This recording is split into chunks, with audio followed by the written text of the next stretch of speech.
Hi, in this tutorial we will see how to create entries of purchase return, option data entry, option purchase return.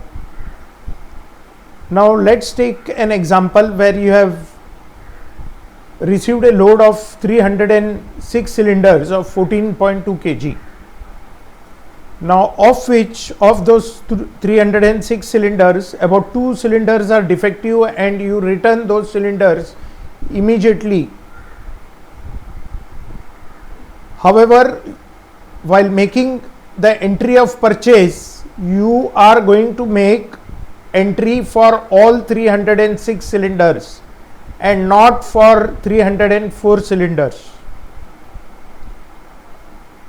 And thereafter, you will be making entries of purchase return of those 2 cylinders which you have returned. So the 2 cylinders which you have returned will be entered in purchase return, not deducted from purchase.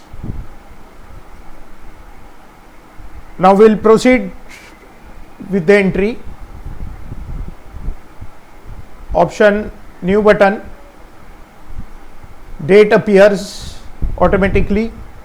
You have to input the bill number in which you have received those 2 defective, 2 or any number of cylinders defective which you have returned.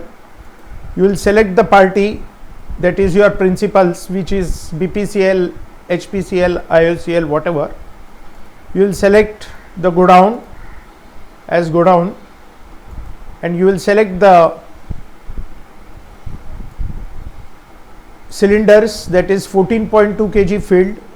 If 2 cylinders are defective, then you will enter the quantity as 2. If 4 are defective, you will enter the quantity as 4. And whatever is the rate, purchase rate, this will be purchase rate without GST.